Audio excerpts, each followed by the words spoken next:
patience for those things, but I think that wherever we can find inspiration to do things that are better for us and the people around us, I think it's I think it's good. And something has become more true for me than it ever has before, which is that it's not who we are inside, it's what we do that defines us, and that even monsters can do good in this world. And I know that in the New Testament, Jesus says that in the Old Testament it was enough for you to obey the commandment, thou shalt not kill, but I say to you, for you to even have hate in your heart for your brothers to commit a sin.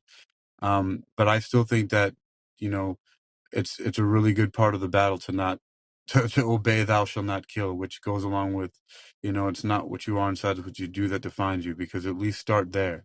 If you have enough restraint to not break one of the 10 commandments, if you will, and again, I'm not religious, I think that's a first step to getting to the point where you can then not have hate in your heart for your brother. um but there's so many, fascinating parts of learning how to just appreciate things. Just like how, I can appreciate the beauty of nightshade, but I know that it's a deadly poison. And I'm not gonna go. I think that poison ivy is a beautiful plant, but I'm not gonna go rub my balls on it. What's up, Mr. Two Extra? How you doing, Yeah, I'm brother? fine. I'm just enjoying the talk, man. You and Chuck, y'all really had an interesting conversation, man. And I like that, man. I just want to tell you that, man. I'm proud of you, man. I haven't been with you from day one, but I've been with you longer than probably most of the people that's on this app, man. Oh yeah, man. And You're I'm my. really, really, really proud of you, man. You came a long way far as some of the things that you think about, and I think we all have, it came a long way. As you grow, things become different in your mind. Your mindset become different. Uh, Yeah, that's your for sure. outlook, your outlook of certain things become different. If I was to go back to my talks that I did, I said 5 years ago on one topic, my views will probably change from what I think from that one topic. Oh yeah, So it's amazing. We have to change, in order to evolve. So I'm proud of you, man. And I I appreciate you. think you're doing the right thing with this lady right here. You're taking your time, um, and you're letting her lead.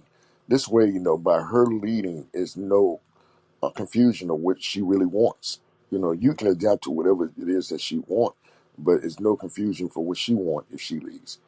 She bringing it clear and making it point. This is what she want, or this is not what she want. And I know you can adapt around it. And it don't make you no less than a man or weak because it's going in that direction or that way. It doesn't, man. It's a communication thing. That's what Yeah. it. You know.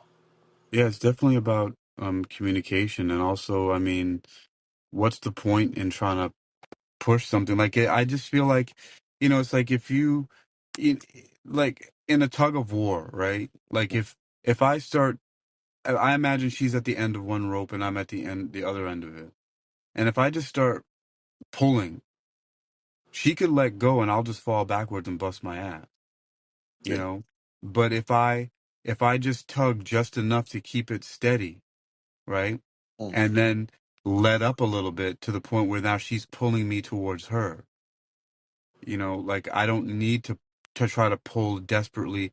And then it becomes a little bit different, because then instead of me just letting her pull me towards her and letting it be one-sided, now I'm advancing my arms, my hands to on the rope and moving towards her, and then she's moving towards me while we're still pulling on the rope. There's still tension there. But we're like now, like like how you would climb a rope. You put one hand above the other or one hand in front of the other, and then you meet in the middle. And so I'm not really concerned about rushing. I mean, like there's so many other things in life that we can accelerate. Um like I'm accumulating savings and making sure that I put a lot of money away, because the job market is uncertain and you never know what could happen with this and that. And there are certain things, I got to make sure that I keep my health on point, and I got to do, this and that. I want to make sure that I visit my father and get a place for my mom and do all these things at an accelerated rate, because human lives are they're uncertain and fragile, and it can go at any time. But and even in a relationship, and like I said earlier, I don't know if she's ever gonna call me back or text me or even want to have anything to do with me. But to try to rush that or push it, it's like, no, I just have to be aware and just read the scene and just read what's going on and just, like what's the, I don't know. The desperation and trying to push things, I think, is really selfish, and it doesn't do any good for either one of us if I'm not being considerate of thinking what actually is really needed and necessary. And by taking my time, I can see what actually is really going on for both of us. Like, I can assess, do I really want this as we get closer? How is she responding? Does she really want this? Um, is this going to be a good thing, or am I going to get caught up in some situation where I'm cohabiting with someone and then it becomes a nightmare because now we're intertwined and we can't get out of it quickly enough? So I don't know. I feel really good about what I'm doing in so many different respects. I mean, I had a really great client the other day who was paying me a whole lot of money, and then he came off smart out his mouth saying some stupid shit, and I was able to just be like, "See you." Like, I didn't care. Like, he didn't pay me yet for like I'm supposed to get paid tomorrow by him, but I'm pretty sure that he's either going to try to find some excuse to delay or whatever, because he came out his mouth smart, thinking that just because he's paying me all this money, I'm supposed to like just bow down to him.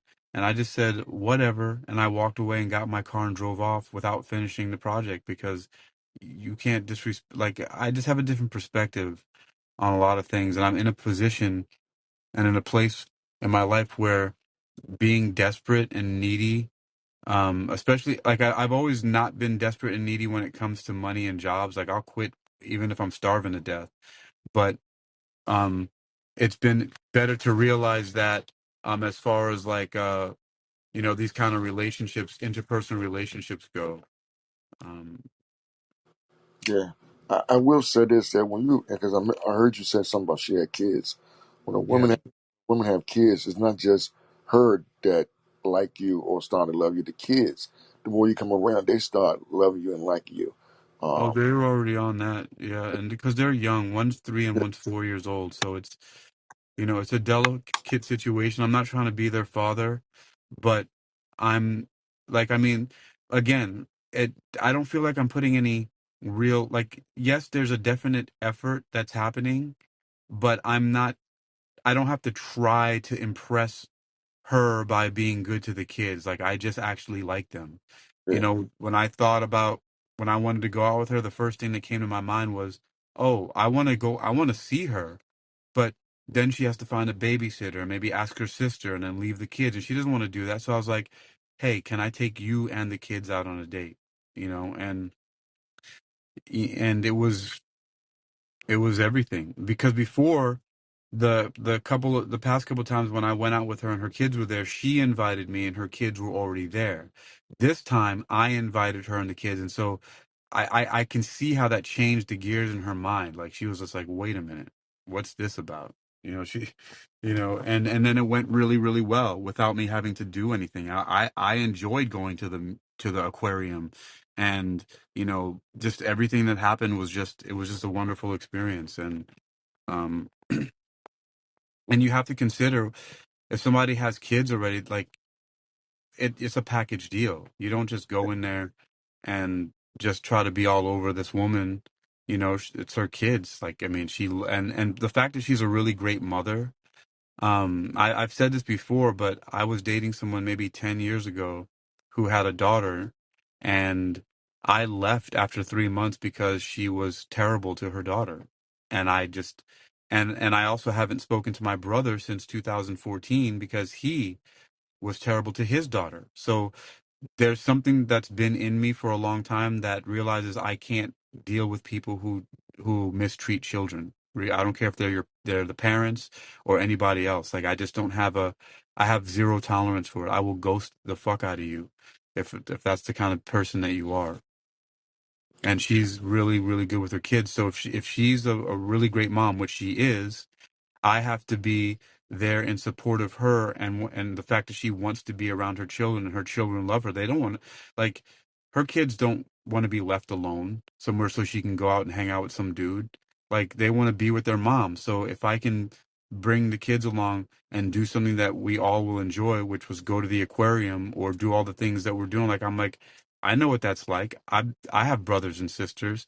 I know what kids like. I've been a kid. I taught children. I've been around kids all my life. Like the kids want to be involved in everything. They don't want your mom to just leave you at home for hours and doing something. Like, no, the kids want to be involved in stuff. So like, what the hell?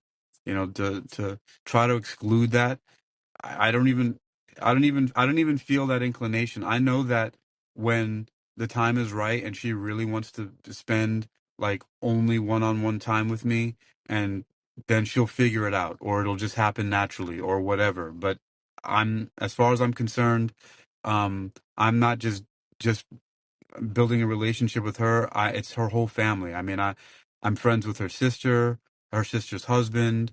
Like I went to the restaurant that her sister works at, and I was there with her husband, her sister and her sister's husband, and we had lunch together, and one of her brothers. And so it's like, you know, it's just that's what it is. Like you can't isolate yourself from the rest of the family. I mean, that you got everybody is part of that deal. And so I'm just there. I'm there for all of it, not just one part of it. Yeah, I agree, man. And you're doing a great job, man. I know your heart is always in the right place. People may not understand your words all the time, but your heart has always been in the right place, man. And I know you're going to do the right thing. They're going to Well, I've be, been a trickster every once in a while, so I know. I get it. yeah. But I never seen you as that. I seen you, chop some trees down on some people, but I never looked at you in that way, man. Because, like I said, me and you, we was, and we still are. We're cool from day one. Dude, we've always been straight, man. And that's why I was just gonna say, I've been talking enough about me right now. What's been going on with you? How you doing, man? I'm well, man. I've been trying to do other projects. Trying to get my TikTok. Believe it or not, trying to get my TikTok blowed up so I can actually go on TikTok and do TikTok on Fireside. I believe that it's going to be probably the next big app. I still believe that. I Yeah, want something over there, and I think the reason why it's going to be so popular one time is because of the things you can do. You can video, you can cam up. They got the new features over there that you can do. So I'm kind of looking forward to actually getting my show on there. I did a when it first came out, I did an introduction to myself, but I'm very looking forward to doing some of my old shows over there. I done fell in love with this app called Nike.com. I've been designing my own shoes. You know, uh, it, it's it's crazy, man. I just be trying to be different. Trying to get my clothing and jewelry line up and running. I'm doing a lot of things, man. You know, yeah. that's the reason why none of them has ever, I ain't gonna say ever, but it's not really going it the fast as I want because I'm doing everything. I need to just probably concentrate on one thing. Well, And you'll figure out how to consolidate it. Like I did that a long time ago. I don't talk about it a lot, but I have one single focus, and I've learned how to cross that across the different platforms that I use. But I'm doing one thing, and it's so you can use a lot of platforms, but you have to have a singular objective. And I have a singular objective, and I just happen to use all the different platforms to express that singular objective. And the thing is that it may not be apparent to everybody what it is, because you know you don't tell everybody everything. true. But if you really look deeply, you'll see what I'm doing. But like then again, people don't have to see. I'm just getting the results that I want. Yeah, yeah. I mean, I do have a purpose. My one goal is for doing everything that I'm doing. I was trying to use one tool to bag up the stuff I wanted to do. Like one avenue I felt was going to push me out there, and then I was going to use that, to do the rest. To get my shirt and jewelry line, get my name out there first. Yeah, Get my broadcasting out there, my handle out there. That's what I was. That's my plan first. But I've been doing this for 9 years, off and on. You know, yeah, I just recently start putting some real effort into it. Because I enjoy broadcast. I wouldn't mind doing this and go to sleep and get paid. I wouldn't mind doing shows and that can help people. Because I always want to be the solution and not the problem, to anybody. So I'm looking forward to people going to my legacy library and maybe actually describing to it, and I getting paid for it, and I'm helping people. That's the biggest thing, not the pay, it's the help. I have a real Yeah. job, right now. So the main thing is that whatever I'm doing or whatever I'm saying, it actually resonate with people and it actually help. That it's actually God sent or spiritual sent. That it goes deep into your soul, and it's something that you can use or can for later if you have to. So that's basically what I'm all about, man. I just want to help people. You know. and and you do. I mean, when you talk and you have the things that you express about sharing your life experience and the things that you've learned from it, and the way that you present everything that you're doing, people are listening and they are understanding that when you come out, everything about you, you're just transparent and open. You're like, this is my life, and people want to hear that. That's what is the big draw about you, is that you just tell it like it is, and you're just yourself. Like, you just go out there, you talk about what you're doing, and but you also have the perspective of, you have that great blend of street smarts and that kind of that coaching perspective. I know that people use that term a lot, life coach, this and this and that, but you have that blend of having that feet on the ground as well as the head in the clouds, and it's a really great place to be. Oh, thank you, man. I appreciate that, man. I never, thought of it in that sense, but I appreciate that, man. That actually makes sense. My life is very, very humble, man. I don't brag about nothing I do. Even when I talk to my son about my life that I lived when I was telling him when he was younger, I won't glorify things that I did. I would tell people all the time. I had some good times when I was doing those stuff that I was doing and being with the people I would be in. We had some good times. We weren't all bad times. And sometimes the good things the time that were good, we got caught. So Yeah. we got arrested. But before all that happened, it was good. We had a good time doing it. It Yeah. was just wasn't what we were supposed to be doing at the time. It wasn't illegal. But I'm not. I don't ever glorify anything that's bad that I've done, man. I Right. would. But you can share the feeling which you do, that you had when you were doing it. Like, it's like, yeah, we were laughing our asses off when we did such and such a thing, but it's not like, there's a difference between glorification and explanation, and you're just explaining, this is what we did, and at the time we were having fun when we did it, but we know that's not what, at the time, we shouldn't have been doing it, and I know now I shouldn't have been doing it, but I'm just explaining, this is what we did, and that's why I have the understanding that I have now, that I do, because I went through that. Yeah, yeah, you're right. And like I said, I'm still growing. At the age of 53, my perspective of things are still growing, still evolving. Like I said, some things I go back, I listen to, and I'm like, well, you know what? Why did I say that? Because now I believe this. And then there's some things that I said I want to add more to it. Yeah, that was right, but I also realized it could be this too. You know, but I guess that's a part of life is growing. Oh Uh, yeah.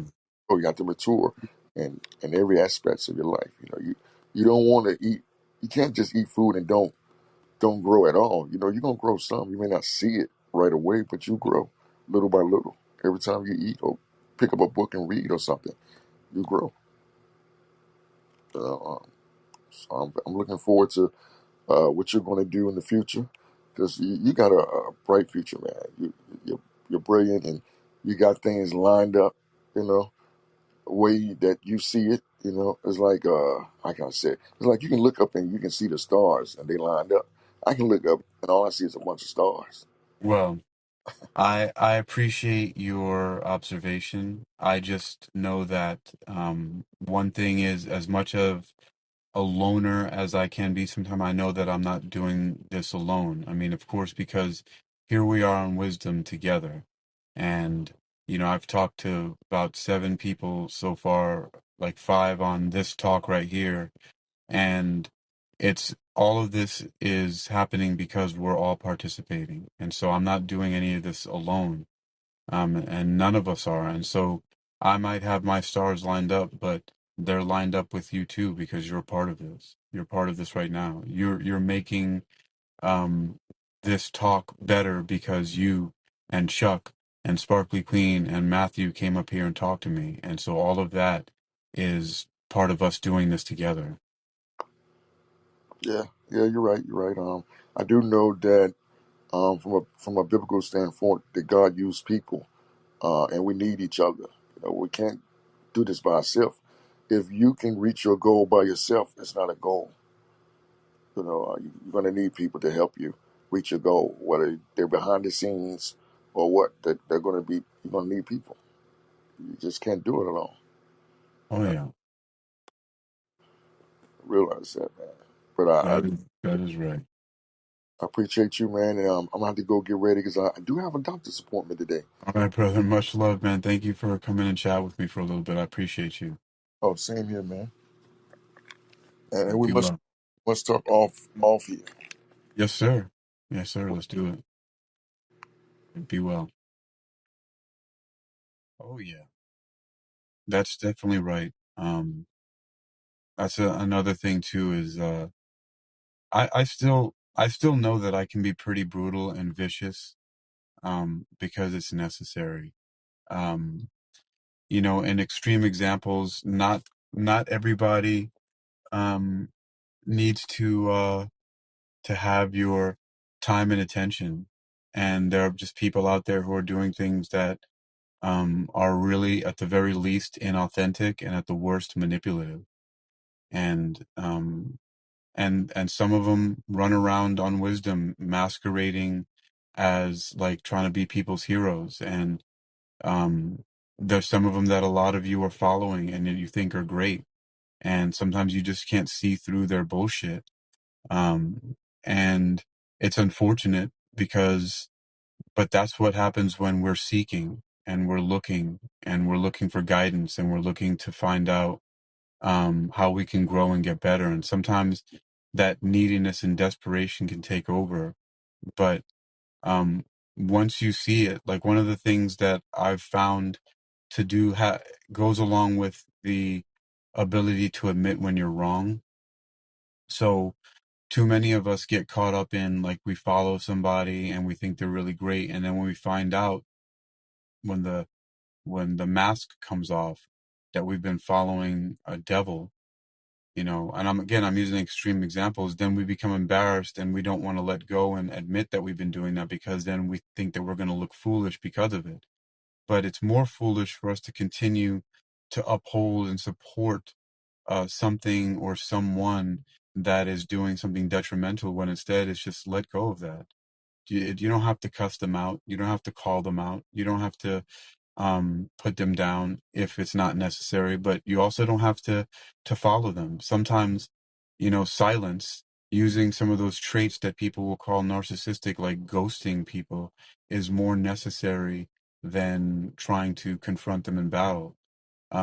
The other day, a guy walked into this place called Wawa that I go to stop at all the time, and he tried to shoulder check me, and I moved out of the way so he didn't make any contact. And I kind of looked at him funny because I was like, "What was that all about?" And then when I finished getting my no bun burger with all my greens and everything like that, and I put it on the table to check out, he confronted me again. Why are you looking at me like that? You got a problem, this and that. And I didn't say a single thing to him. I simply just kept my eyes on him, but not staring aggressively, and just breathed very slowly and calmly and gently, to the point where eventually he he literally ran away out of the store. He said, "Oh, I don't want no smoke." He's like, "You a G, I'm a G," and this and that, and it's like, "I da da da da," and then he left. And that's the third time in my life that I recall that happening to me. And two of the first incidents happened one day, one right after the other, and they both happened in near public transportation, where um, some guys started talking really aggressively, like they wanted to fight, and I didn't do anything except stand there silently, and both of them literally ran away. Like, I didn't do anything. I didn't move aggressively towards them. I didn't say a single word, and they ran away. And so sometimes that's what you have to do, is your silence can be really deadly. And um and it's and you can kill off a lot of bullshit by doing that, by simply not supporting vampires. Like, if you don't give them an opportunity to drink your blood, then they're not going to be able to survive, because some vampires can only survive off of feeding off of certain individuals. And if you don't give them the opportunity to do that, then they're not going to survive. And that's how you can kill off a lot of wicked bullshit, is by not giving these parasites anything to feed off of. So with that, I'm going to come back. This has been like a little bit over 2 hours, and I was trying to keep these to 1 hour, but I'm actually glad that I got to speak to everybody that I did. Um, but I'm actually having fun learning about by studying these demons. This demonology is a fascinating subject. So I'm gonna read a little bit more until I can't anymore. Anybody and anyone is more than welcome to join me in listening to this. Again, I'm keeping it nice and balanced out with not only demonology, but this is also an angelology talk. So I'm going to be back in a few minutes. I've got a handful of these cards with these creatures on it, and I got a book full of 999 different angel frequencies. So I'm going to be looking at these creatures here and reading some more, because it's actually really fascinating. This comes from deep in history. The demonology, the history is from Colin de Plancy and the Infernal Dictionary, and also the Pseudomonarchia Demonium.